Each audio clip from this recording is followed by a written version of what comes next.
Good afternoon. Don't be alarmed by the title, but I will say my name is Rhonda Sharpe, and I am a quantoid, but I will try to do my best to not beat you up with that too much. I'm choosing to talk about affirmative action and educational attainment because I think these are the two most important policies and issues that are facing the African American community. Now I know that there are some folks who will say, well, what about for-profit institutions?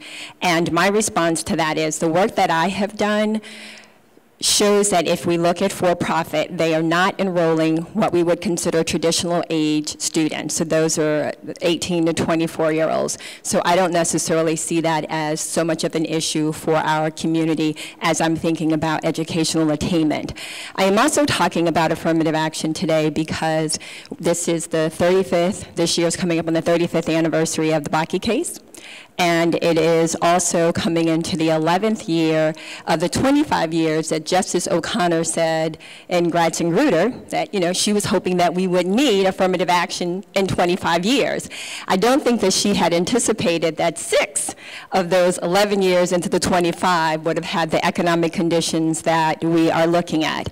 I'll also talk about affirmative action because I think it plays a huge role with respect to educational attainment and issues around participation. And notice I have a definition, and the definition isn't because I think that anyone in the room doesn't know what affirmative action is, but I have the definition up because quite often people want to use affirmative action and diversity to be interchangeable, and they're not. Affirmative action should be thought of as a tool to achieve diversity, but they are not interchangeable, whereas affirmative action is about providing opportunities to folks who have historically been disadvantaged. And I think that this is real important because initially when the thought about affirmative action was being introduced and implemented, it wasn't just folks of color, but it was also women. And if you look at the cases that are listed, with the exception of Bakke, all of the lead plaintiffs are women. Now, at first I thought, okay, maybe this is because it was alphabetical order in terms of all of the plaintiffs. Not at all the case. Lots of times the women's, their last names are not the first names that come into this. You'll also, if you take a note, you'll look at the locations, and a lot of them, you know, Texas, California, Washington, Grutter and Bollinger, Grutter and Gratz is Ohio, and then Fisher is again back to Texas. If I think about the states, Texas, California, Washington in particular, these, with the exception of Texas, these are also places that had initiatives on their ballot addressing issues of affirmative action. So what I did, which is not on a slide because I thought that might be too many numbers, was to go back and look at the educational attainment in those states by race.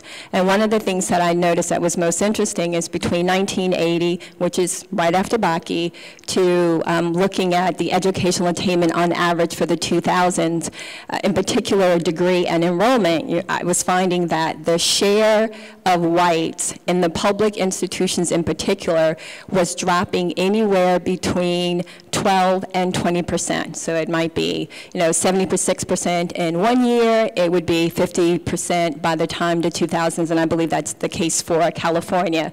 And so I'm not suggesting that the changes caused the initiatives. I'm saying that it very well may have been a motivation for folks to be thinking about having these initiatives because, again, if you're thinking about a redistribution of opportunity and opening up access, I would imagine if you look around and it used to be 3 out of 4 of the folks look like you in the class, and now there's 1 of 2 of the folks who look like you may begin to think that perhaps we no longer need affirmative action, that all is well.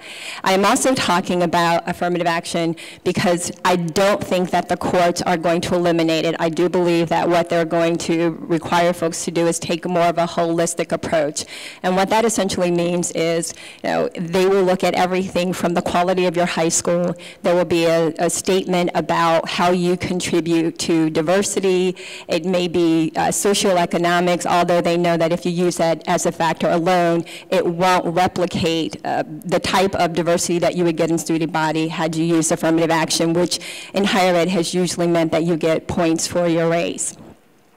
And what I am concerned about that, and I think Bernie Anderson talked about that a little bit this morning, is the cost of that. And I'm not suggesting that institutions will shy away from it because of the cost, but I think there is both an economic cost and then there is sort of a psychological cost that happens both to the reviewer and to the student. And what I mean by that is, if you believe, I don't, that we are in a post-racial society, asking students about their background and how they contribute to diversity will mean that a lot of the millennials in particular and the generation after them are going to have to understand the conditions in which they live in. They will have to understand the subtleties and the nuances of disadvantage and discrimination, and then they will have to be willing to write that or articulate it in an essay. And I think that there are a lot of students who are not willing. If you caught the CNN special about, who is black in America, the young lady who was Egyptian, was saying, look, I want to be black, but I'm checking the white box because I don't want there to be assumptions. So I think to ask folks to talk about how they contribute to diversity, some folks may not be willing to do because they may not fully understand how the committee is going to adjust that, view that. The next thing I'd like to talk about is educational attainment. And I think about these two in tandem because the access that you are afforded to go to higher ed greatly impacts your ability to get a degree on the other side. First, I'd like to talk to you about employment, and this is, I didn't mean employment, enrollment of first-time freshmen. If we think about the state of higher education and public, in particular public education, which feeds into higher education, we would expect that the enrollment shares of blacks would be going down. Now, sorry that this isn't that large, and hopefully you can see it. What you will see is that the comparison is relative to white females, and I did that intentionally because they tend to be the lead plaintiffs. And what you'll see is this is white females. Their share is going down. Here is black females whose share has gone from roughly about just a little bit more than 6% to about 8%. And here is black males, and their share has gone from about 5% to just a little bit over 6%, right? So when you hear people talking about the state of higher education for black males, I know for me and the work that I've done, it's always quite annoying because it lags behind black females, but this suggests a positive trend with respect to enrollment, in particular, first-time freshmen of black males, okay? So next I'd like to talk about enrollment over the decades, and this is essentially the average percent of enrollment. So if you take a look, and what I wanted to do was again tie this back to affirmative action, where the bulk of the conversation and policies for affirmative actions are public institutions. So the question is generally, how many of us or what percentage of that population do we actually make up? You can see in the 1990s, 8%, 2000, 9%. If you take a look at HBCUs, and that's what's, if you look at where blacks are enrolled, you can see that roughly 60% of blacks are enrolled in public institutions. Now, HBCUs are roughly 3% of all institutions of higher education, and they enroll roughly 19% here, and in 2016%. Now, I'm not going to have a long conversation about that because Omari and I had an intense conversation about this, like what is the cause? And it's not quite clear what are the causes, but what I can tell you based on our conversation is looking at the enrollment of HBCUs over the average enrollment over these years, that the average enrollment for HBCUs increased about 290%, I'm sorry, not percent, by 291 folks on average. Okay, so we looked at all the HBCUs and that was the increase. Now what we don't know is what's the increase in terms of shares of seats that were happening at both public and private institutions. So if you look at enrollment trends at HBCUs, and if you're wondering why I'm talking about HBCUs, it'll be very clear when I get to my conclusion. You'll see that the enrollment trends, again, show that looking at HBCUs, there has been a decrease in terms of undergraduate enrollment. And I look at that, and if you're alarmed, let me suggest don't be, and because here's the positive on that. And I hope that I can actually say this. This is going to be part of my work that's coming out in an encyclopedia article edited by solidarity on HBCUs. Even with the decrease in enrollment, HBCUs still produce a lion's share of the folks who are going on, in particular, the folks who are going on to get doctorates in the folks who are going on to get doctorates. If we look at engineering, which HBCUs have been known to do a really good job with respect to the STEM fields, roughly 53% of all black doctorates in engineering attended an HBCU undergrad. And if you take a look at the physical science, it's about 58%, and that's looking at the decade 2000 to 2009, and those numbers are up from 40% in engineering and 52% for the physical science. So despite the decrease in the number, the share of enrollment for undergraduates, there's an increase in the number of folks in particular who are going on to get PhDs. And this is especially important as we think about the graying of the scientific workforce, right? And that's been a huge conversation, STEM. How do you broaden participation? HBCUs are doing a wonderful job in terms of providing access and producing the folks who are participating in the scientific workforce.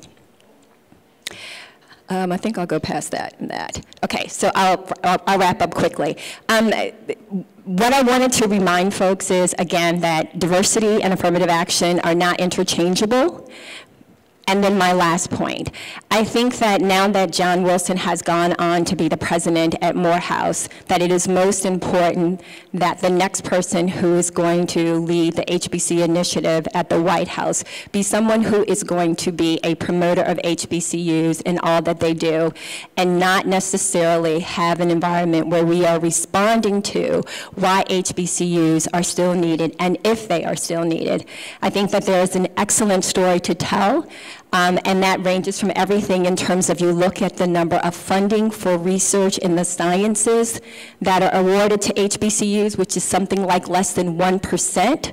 And so if you can think about there's a 1% investment that comes into HBCUs to educate black scientists, and yet you're producing roughly 58% of the black scientists who have PhDs, that's a story that's not being told. Right? And I think that that's an important story that needs to be told. And I also think that it is especially important in this environment as we're having conversations about affirmative action and there's conversation about broadening participation. I don't know how you can continue to have a situation where you're, as I tell my students, you're being reactive and not proactive about all that you do. I do believe that the role of HBCUs in the African American community as we move forward will become more and more important, and it is most important that HBCUs be mindful of their roles and again begin to tout that. And that's pretty much what I want to say, and that's sort of my thought in terms of bringing affirmative action together with HBCUs. Thank you.